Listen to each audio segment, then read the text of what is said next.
queridos hermanos obispos, queridos sacerdotes, queridos amigos y amigas.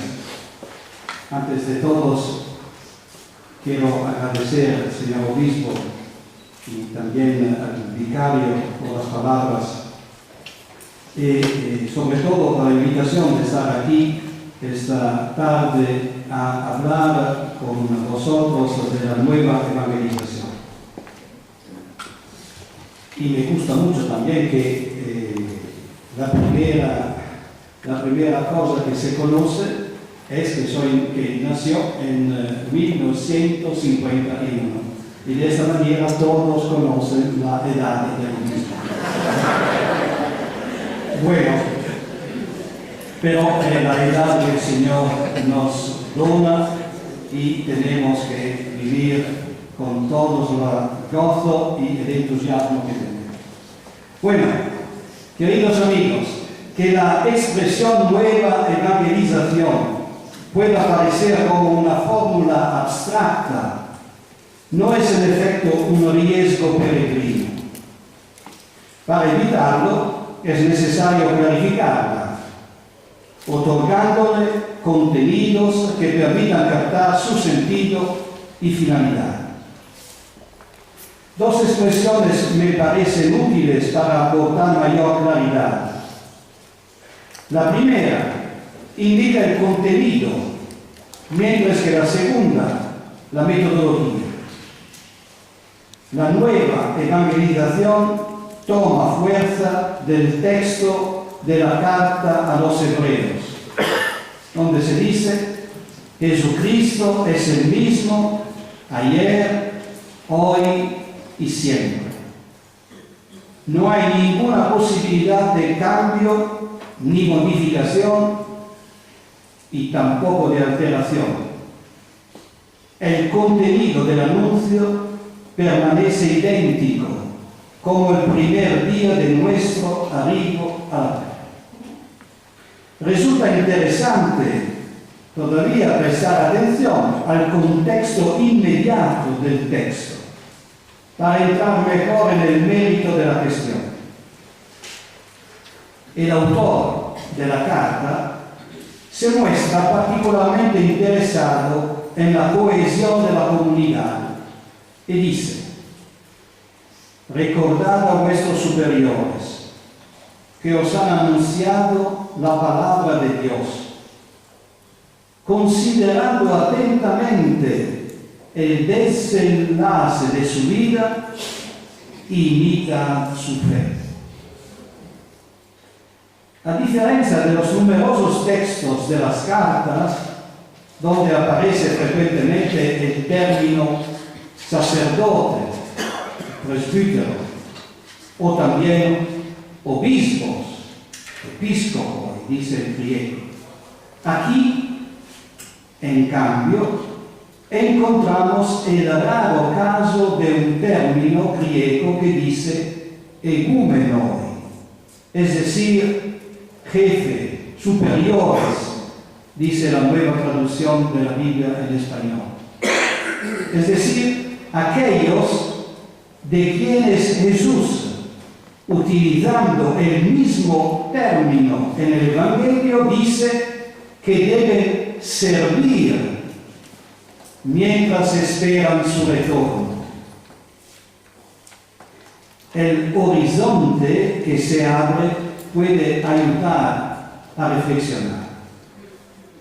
A los discípulos que discuten acerca de quién es el más grande, Jesús responde que el que gobierna debe ser como el que sirve. Viniendo a nuestros días, esto significa que en un momento como el nuestro, a menudo confuso y tendiente al predominio del poder, es necesario reafirmar el primado de un verdadero servicio que los creyentes estamos llamados a desarrollar. Esto no nos enorgullece, si nos hace mejores, ni nos hace mejores de los otros. Solo nos hace tomar conciencia de la responsabilidad que tenemos en este momento de la historia. El texto de la carta, sin embargo, va más allá y muestra que la primera tarea reconocida a estos superiores es que han anunciado la palabra de Dios. Justamente, la predicación ha permitido la escucha y esta ha llevado a la fe, como dice el apóstol Pablo en la carta a los romanos. Y por ende, una llevada a la construcción de la comunidad cristiana. ¿Cómo se ve? El anuncio resulta ser el primer deber del ministerio que los cristianos están llamados a ejercer. No se puede renunciar a él sin empobrecer la responsabilidad bautismal. El autor sacro, en fin, agrega un dato para nada secundario, sobre todo si se considera de nuevo el momento histórico actual. El estilo de vida del creyente lleva a imitar la fe. La carta a los hebreos, queridos hermanos, no deja dudas. La eficacia del ministerio no se agota en la predicación. Esta debe hacerse visible, testimoniarse para permitir la credibilidad. En la unión de estos componentes, de lo que no se puede separar la acción litúrgica, tan importante en la enseñanza de esta carta, se configura la lógica de la fe. Prescindir de estos aspectos o separarlos, a mí me parece, anularía el contenido de la evangelización y de la misma fe. En fin, creer no es la adhesión a un teorema, sino compromiso de vida que llega hasta la entrega de sí mismo, porque se ha encontrado Jesucristo en una comunidad viva que lo anuncia de manera creíble. Llegados aquí, después de haber visto el contexto, el pasaje central permite dar un paso más. El versículo especifica en qué consiste el núcleo de la fe recibida por la predicación del apóstol: la persona de Jesucristo. La expresión utilizada por el autor es perentoria. Jesucristo es el mismo, ayer, hoy y siempre. No deja lugar a ninguna vacilación ni neutralidad. En los tres adverbios se atestiga la solidez de la revelación de Jesús. Él es la piedra angular, la roca, el fundamento sobre el cual construir propia vida. Lo fue ayer, en el momento que se ha creído en Él. Cuando se dice, queridos amigos, cuando se dice ayer, el autor sacro no dice hace 2000 años. Ayer es para nosotros el momento en que encontramos a Jesucristo. Ese es ayer.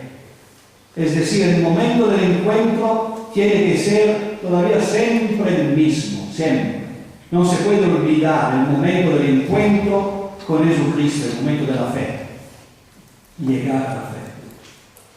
Lo es hoy, cuando se anuncia su palabra y se celebra el misterio de su muerte y resurrección, y lo será para siempre, hasta el fin de los tiempos. En una palabra, Cristo es siempre el mismo. Por otra parte, la carta agrega algo más en el versículo siguiente, es decir, el capítulo 3 y el versículo 9. No os dejéis desviar por doctrinas diversas y extrañas, porque es bueno que el corazón permanezca fortalecido por la gracia. Pareciera que el autor sagrado estuviese viendo más allá de su propio tiempo, y ciertamente no menos fácil que el nuestro, y mirando al futuro, a nosotros, a los creyentes de hoy, cuando distintas filosofías e ideologías atentarán contra la estabilidad y integridad de la fe.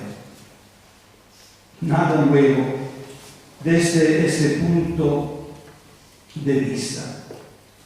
Un recorrido por las cartas del Nuevo Testamento nos hace más que confirmar la misma preocupación del autor de la carta. Pablo, la mayoría de las veces, invita a no dejarse seducir por vientos de doctrina, a no seguir las prescripciones y doctrinas de los hombres. Incluso pone en guardia contra las doctrinas diabólicas y contra quienes predican un evangelio distinto del suyo. No se queda atrás Pedro, que habla de falsos profetas, mientras que Juan agrega también muchos seductores. Tal vez la advertencia que requiere mayor vigilancia en nuestros días es propiamente esta, a mí me parece. Muchos seductores. La seducción de predicadores que sin espesor intelectual tocan las cuerdas de los sentimientos, ofreciendo utopías que prometen sueños de felicidad, pero que provocan una mayor soledad. La voz de las sirenas no pertenece a tiempos pasados, sino al nuestro. Taparse, queridos amigos, taparse los oídos parecería facilitar las cosas, pero dejaría todo en una mera ilusión. Tener la fuerza de Ulises y permanecer atado al mástil es de pocos, y sin embargo es el camino para superar Escila y Caribdis.